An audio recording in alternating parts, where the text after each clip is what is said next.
I'm Jason Palmer, one of the hosts of The Intelligence, The Economist's daily current affairs podcast.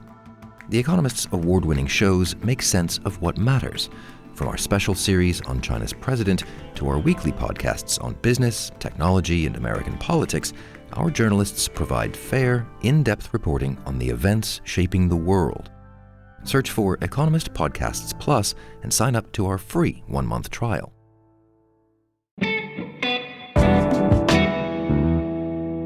Today on CityCast DC. So Metro last week rolled out a really frightening budget proposal for the new year that involves a whole lot of cuts and other stuff people are not going to want to see. How real is this? How scared should we be? I'm here with Metro Chief Randy Clarke, and he is going to tell us all about it.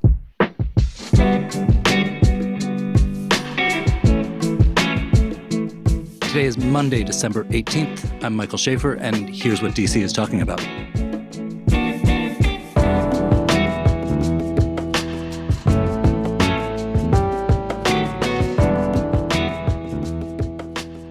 So why don't we start with the biggest story of the year, arguably, which is the Caps and the Wizards leaving D.C. for Potomac Yard.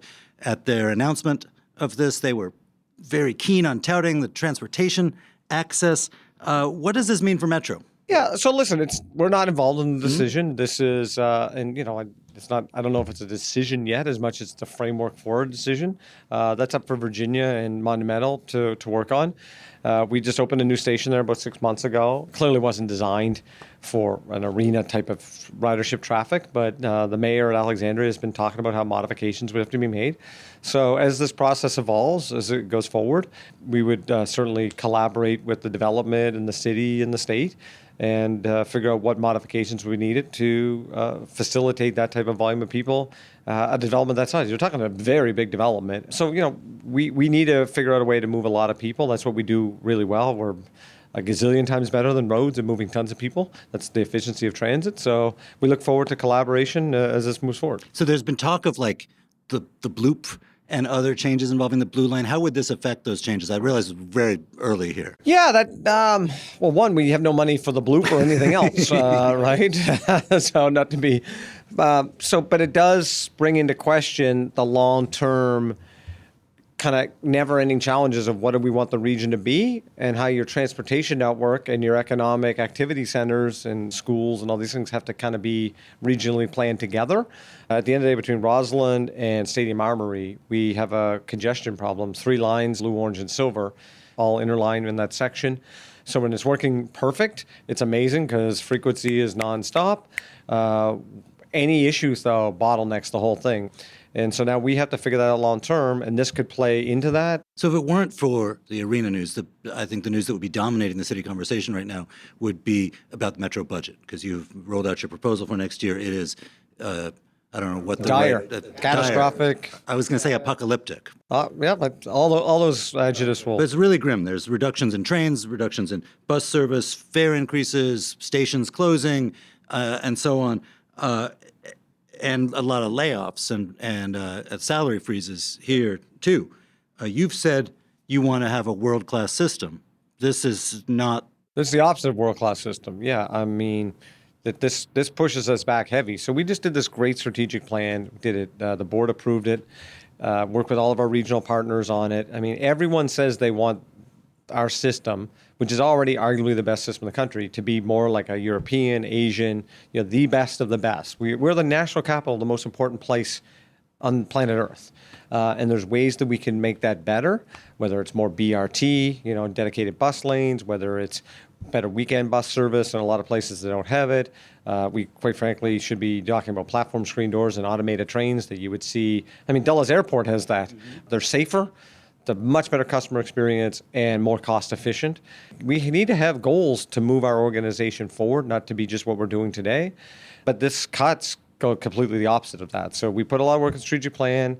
We might have to just kind of be at a standstill here for a year or two. I think right now it's starting to look like maybe a short-term versus long-term strategy. Short-term is how do we just not have these dire cuts and not really impact the region the same way, and then really try to get the whole region rallied around what the true cause is, which is a long-term dedicated source of investment so we can stop doing this little thing that we do every other year around here. So I got to ask, speaking of every other year, isn't this like the Statue of Liberty play, right?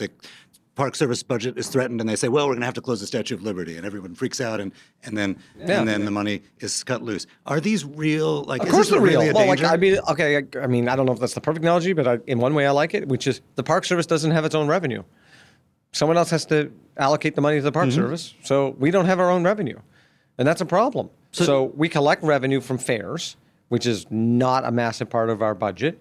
We got a little bit of money in advertising and like fiber leases, which is like very small in the scheme of the budget. We get money from Virginia, Maryland, and D.C. On the operating side, and on the capital side, the same three, and the federal government contributes on that side. Lots of transit agencies have their own revenue sources, and therefore are held accountable because they have sources that they're responsible for. You mean, and by own revenue source, just for like not budget people? Yeah, like if you went to, say, Atlanta and their transit system, or say L.A., they have their own sales tax. So there's a sales tax that everyone pays in L.A. That's right. And it's not up to the city council or the state legislature to decide whether it goes to transit or something else. That's right. No, the transit authority has its own tax. And therefore, it has to grow up and run its own budget. And we don't have that scenario here. We have a scenario where the model is 3 states all combined. Yeah, I put D.C. as a state for the sake of the conversation, right? All 3 states have to combine on an annualized basis. So we don't really have good predictability year over year. And it's really bad for our jurisdictional partners, right? Like, if we go budgeting year by year, how do they have good projections on year 3, 6, 9, 15? How do you do fleet planning? How do you do capital planning, software or technology planning? All of these things take predictability. So we need predictability, and our partners need it. But what you're saying is, you got to go tin cupping around to state legislatures and the D.C. Council, and has done that since it's founded. It's not that they haven't allocated money to you; it's that the money they allocated is not enough to cover costs as they are right now. Well, so there's 2 things. One, there's a dollar, and another is, if you will, I don't know how to really describe this, so excuse the word choice. I'm just trying to be descriptive here. Is like responsibility, independence of planning, like and depoliticizing planning, right? So the way it works now, and all of our partners are great people, by the way, and I have yet to meet anyone here that doesn't believe Metro's incredibly important and drives the region's quality of life and economics and congestion relief and environmental. So we don't have a philosophical, I think, value of Metro. The issue we have is all those state governments have their own priorities, and we are one of many things. So therefore, every year in Annapolis or Richmond or City Hall, they're going to debate spending their budget on a long list of never-ending growth of priorities. We get caught up in those 3 things all the time because we don't have our own revenue. And there's a value in that, especially here, I think, because we have 3 states. So unlike a New York or Chicago or some other place like that, where it's a one state and you're kind of caught in the prioritization of other public services, at least it's one state. Right. We have 3 states, therefore we have 3 legislatures and 3 executive. And 3 levels of usage. And all of their election cycles are at different times. Right. And so it's very hard to have predictability for anybody around the whole top. So for the short term, what do you need out of these people? Like, how much do they got to boost you? I realize we need investment. And we put out the numbers in the deck, but we have a $750 million deficit. We have one-time savings of $95 million last year. We managed to place really tightly last year. We've come up with a lot of other administrative savings without touching service, and those are reoccurring.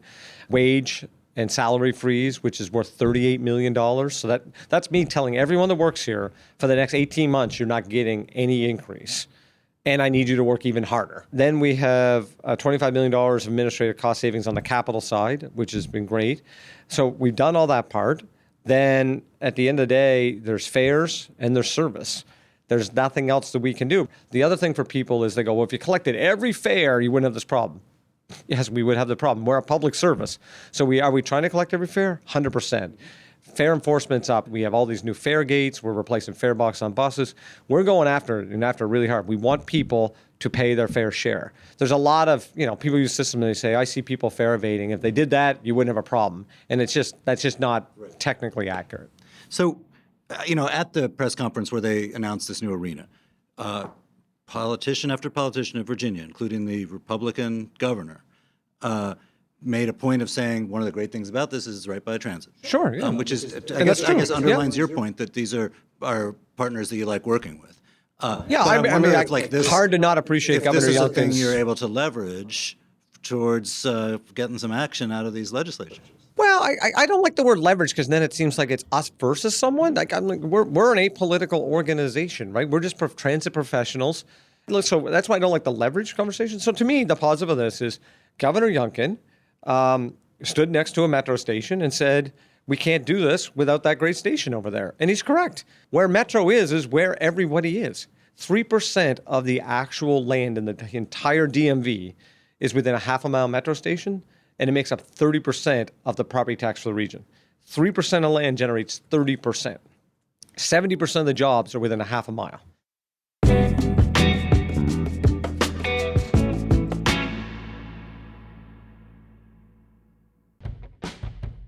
So you've probably noticed that CityCast ads don't sound like other podcast ads. That's because we're not just reciting national ad scripts. We're using our own words to talk about local businesses that really matter in our community.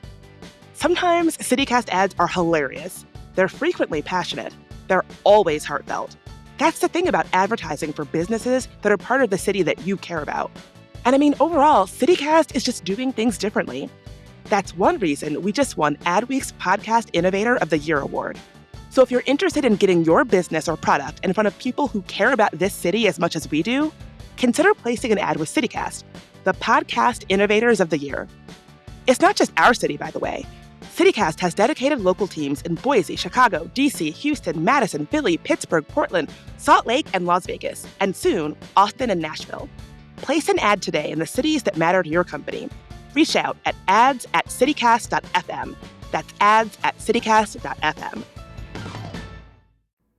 So one of our listeners, Danielle, called in and she said, why don't you ask Randy Clarke?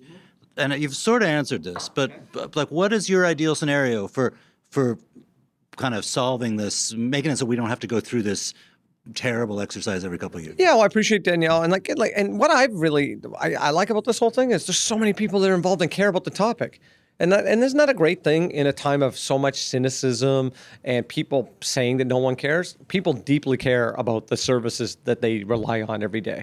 So back to Danielle, if we get the funding, we avoid the service cuts. We keep running a great system. We keep growing ridership. We keep the recovery going, and we don't have to lay off thousands of our colleagues, therefore people's neighbors, friends, and whatnot, and relatives.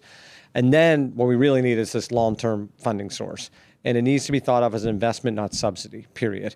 And whether that's Metro has its own tax, and whether it's sales or some other thing, it doesn't matter, and therefore can manage its funding going forward, or someone else has its tax and it's all dedicated though, and so it can't go, well, 1 year we're putting it in parks and another year it's schools and whatnot. That is what's needed. So we have a really good line of sight for a long time on operating capital, but we are required to manage our costs to that. Period. So right now, everyone's really focused on, if you will, the short term. How do we ensure that these serious service cuts don't happen and very, very large fare increases? But I think right now, the key is how do we create space for that discussion? We're not going to get that long-term fix in the next year. There's just the stars are not aligned for that. So how do we create certainty for the public that they'll have a good service? How do we create certainty for us, for our workforce and planning? So we really are trying to just, how do we solve this to create space for the larger conversation?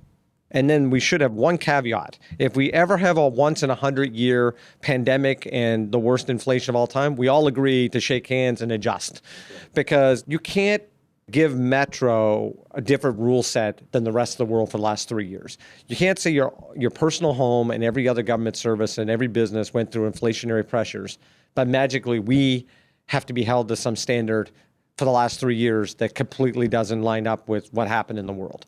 And what we need is a readjustment to what happened in the world, and then go back to having that tight cost control management. But let's be honest, everything went up 10, 15% over the last couple of years, and we can't be held to 3% when everything else went up 10, 15%. And that's just, I think, pretty obvious to everyone. So you talked about fare evasion and how it's like not that big a piece of budget shortfall.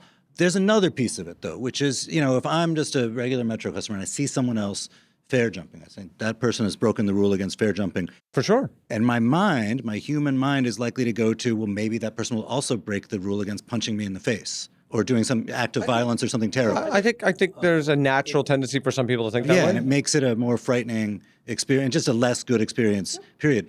You really put your foot down this year on 100%. Fair evasion. What are some of the things you did, and what are you continuing to do? Yeah, thanks for, one, I believe if you're going to have a society, you have to have rules. We can debate what the rules should be. And so if we as a region all said, like, I'm just being hypothetically, we shouldn't have fairs. Fine, and that's a healthy policy discussion that the 3 states and Metro should all have. That is a different situation than here are our rules, but let's not actually enforce rules. Then you don't have a validity on anything if you don't have rules. So we need people to pay their fair share, clearly. So we've done all these gate modifications. I think we're at 15 stations, I think, give or take on that. And we're going to keep working and get every station by the summer converted. So they're much higher, much stronger. Will we get 0 people jumping in? Of course not. We're not building a wall with, machine guns on top, right? This isn't a prison. This is a public transit system. But we've cut down on every station. We've done the gate retrofits over the last few months. We've seen usually averaging around 70, 75% reduction in fare evasion where we put the new gates in. So therefore, people are paying paying fares to get into the system. Well, answer me this. Yep. For a teenager of my acquaintance, who said, look, we ride for free, and we're teens, so we forget our cards a lot. And what's the harm if I jump at that time? Sure, and then there's this other group, which is, so we do want everyone that can pay to be paying. So if you and I are walking through, I think society would expect that we pay, okay? We have a Kids Ride Free program that we work with DC on specifically. So we worked a lot better with the school system this year to make sure they had their passes. But there will be times where kids don't have their passes. Kids can't remember to take a jacket in the middle of February. They're going to once in a while forget their pass. We will let them through, but what we're trying to do is sometimes we take names, sometimes we work with the schools directly to come into the stations, trying to do more pass distribution. We're also moving to a mobile application because one thing kids don't forget, their phones, right? They just don't do it. They're like glued to their head, right? So we're working on a pilot to see if we can just get the passes directly on there for the kids as well. So we've seen a much bigger compliance out of the kids this year. So that's kind of, so it's not a fare issue there. It's more that it's an orderliness issue. So we got that kind of put better together. On the bus side, we're replacing all of our fare boxes. The police have been out and really hitting this hard with citations. And so we've taken guns off the system. We've caught people on outstanding warrants, things of that nature. All our thing is we don't want criminals or bad people doing bad things on the system. And I can't imagine anyone would disagree with that. I want all of my employees to feel safe coming to work, and I want every one of our customers to feel safe on the system. So we're going to keep doing that. The gates are making a big difference. I think every day we see those numbers going down on fare evasion, which is good, and our revenue is slowly but surely increasing a little bit. The other thing, and I think this is really important, we created what we call Metro Lift. So when I got here, we created a low-income fare program. So basically, if you are on SNAP in 3 states, you get 50% reduction in costs for fare. So basically, I think it's really important we say there are people in our society that have tough times. So let's make sure the rest of us that can subsidize those that don't. We talked on our pod about this rather small controversy, but one that I think is interesting because it talks about what Metro is, what Metro is for. You guys are about to shut down portions of the inner red line for necessary work. And it's going to happen over the holiday season, starting December 18th. And the downtown bid had said, wait a minute, can you wait to do that in January because we want these people as customers for stores and stuff. The logic of doing it over the holidays was that's when kids are off school and people are less likely to go to work. When Metro was started, it was understood as a commuter system to bring people to their offices and take them home. It has since evolved into a thing that people are going to use to go shopping, go to nightlife, et cetera. And these two competing interests kind of represented that. Tell me about your thinking about who Metro's for and when is best to shut things down. Yeah, we could go a whole pod just on that topic. But so Metro's for everybody, right? For all reasons. And that's what's great about transit, right? Transit is the ultimate, maybe the last thing that is this inclusive, bringing everyone in together in America, right? It's not a segregated community by wealth or job or status. We move everybody for all different types of reasons. So one thing I'm really proud of was we built a better transit network to not to be commuter-centric only. And I think the pandemic even furthered that. People want to be able to have mobility whenever they need mobility. So the network was really important, which that leads to shutdown. There's never going to be a good time for doing a shutdown. And there's never going to be someone that's not upset whenever we do that. And we understand that. And, we empathize with that. But we have to do this work. So the work that we're doing at Farragut happens to be original tunnel construction from, when this thing first got built. And there's beams that they're going to fall eventually, right? We'll have a catastrophic failure in the tunnel structure. They're just eroding away. We have to get in there and do that work. It's very complex work. We actually have to shut down, build scaffolding, take care of it all. It's really complex. Meaning we can't do it at night and it just takes a lot longer. It's work that we literally need the whole work zone to do it. So we started looking when the least amount of people we impacted. The last 2 weeks in December, 40% reduction in ridership compared to the whole rest of the year. So we decided to impact the least amount of people. The other part of this that I think, we want to get across is we have a great bus system. So I don't want us to have this elitist view as a city where, oh my God, the red line shut down. Yeah, okay, what about the bus system? So we'll move 400,000 people on the bus today, right? Great bus system. So we're talking about if you go from a couple stations, we're going to have a free shuttle bus that gets you between them. It's going to be pretty seamless when it's all said and done. It's 10 to 13 days because we're cutting two things. We're going to get in, get the work done, and we're going to get out, and we're going to move on. And we're trying to collaborate with the bids and the businesses as best we can. And I get that they're not perfectly happy with it, but I do appreciate they understand we have to get the work done. So you've just launched, speaking of buses, 24-hour bus service. And it's right at the same time as we're talking about these severe budget cuts. That seems like a weird contradiction to roll out something. Yeah, I think that's fair because inexpensive and new. It is kind of weird. It's hard to not kind of scratch your head a little bit, right? And from a person that's not heavily involved with it every day. So the reality is it's funded two different ways. So we've been working with DC, with the district here for better part of a year, with a separate funding element that has nothing to do with the normal Metro formula funding, to set up 24-hour buses. So they said, here's some money. Yep. We would like you to run the buses all night. We work with them, and it's what's the most important way to actually get, we need 24-hour bus system in a community like this. That's separate from the regular formula of how the three states come together to fund Metro. So they made that money available in their budget. I'm optimistic, and depending on the conversation, cautiously or very, that all the region's going to come together and we're going to avoid these catastrophic cuts. And if that happens, then this, again, doesn't seem irrational, and it just seems like, hey, another good thing for the community. But right now, I could see why people, think that's a little off. So we're starting 24-hour bus system, in a few days. We're very excited about it. It's the first time in the agency's history and helping this community that way. It's great for our late-night economy. It's great for public safety, avoiding a lot of fatalities and roadway issues happen overnight.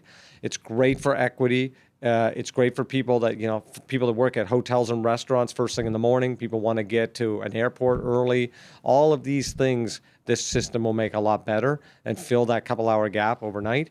So, we're really excited to launch this. So we asked our listeners to Sure. send in questions. Another from a couple, from Jill and Marcella, the question was, what's Metro doing to prevent crime or the perception of crime? You mentioned, you touched on this a little bit, but I'm wondering, what you can tell. Yeah, well, great questions by them.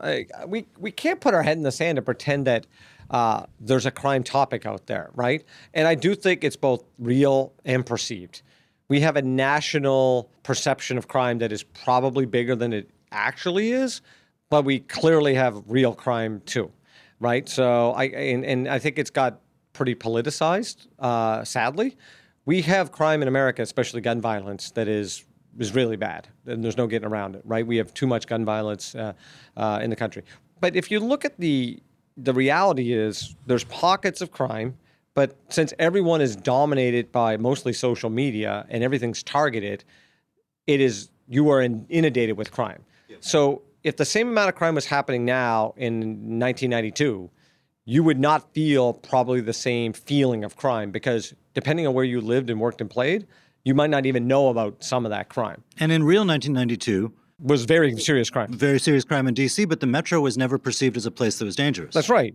So parts on that are, A, there's a ubiquitous now of guns in America, and we're not getting, like, we have a gun problem in America. So what we've done in Metro, because we can't control crime, this idea that like Metro could control crime, I think any rational person knows we can't do that. But we have a role to play in public safety. So we have a great police department. Our chief actually is a former one of the top chiefs over DC, so MPD. We have hundreds of officers out there every day. We're on patrol nonstop. We actually brought in about 100 special police officers. So we have armed security at a bunch of our stations all the time now. We created a bus unit to just target bus and ride-alongs and things of that nature. We also brought together this idea, and I did this in Austin. I think we were the first in the country to do this in transit, crisis intervention specialists. So by the end of this year, I think we'll have almost 10. But these are crisis intervention kind of social worker level quality people. Not every issue in the system needs a police officer. There's a lot of mental illness in our society that we sometimes interact with, or people experiencing homelessness, that we want to get them resources. And a cop might not be the best way to go about that.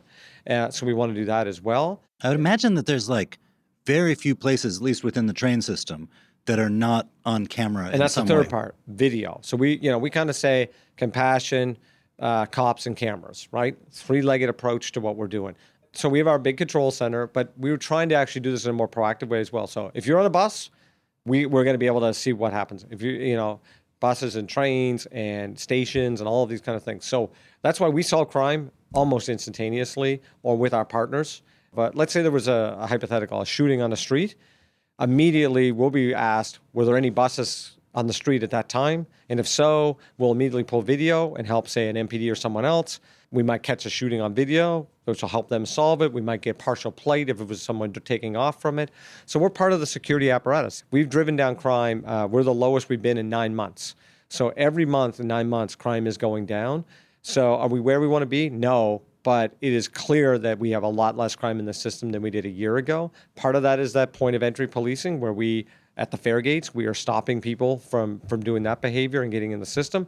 It's just much more patrol out there. Then again, video and all this other stuff. So we're going to keep at that real hard.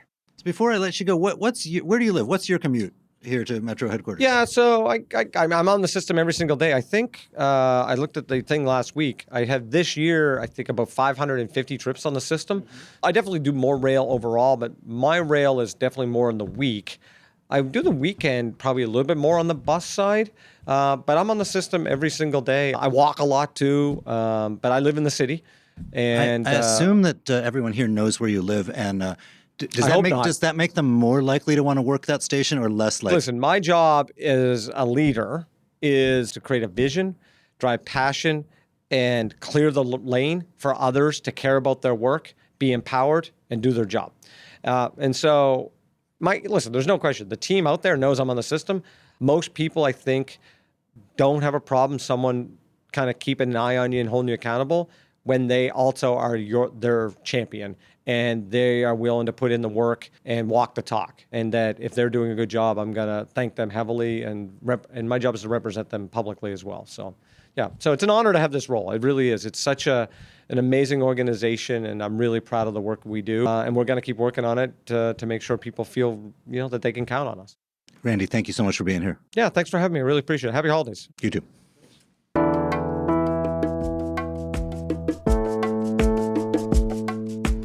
And that's all for today here on CityCast DC. We'll be back tomorrow morning with more on this and other news from around the city. Bye.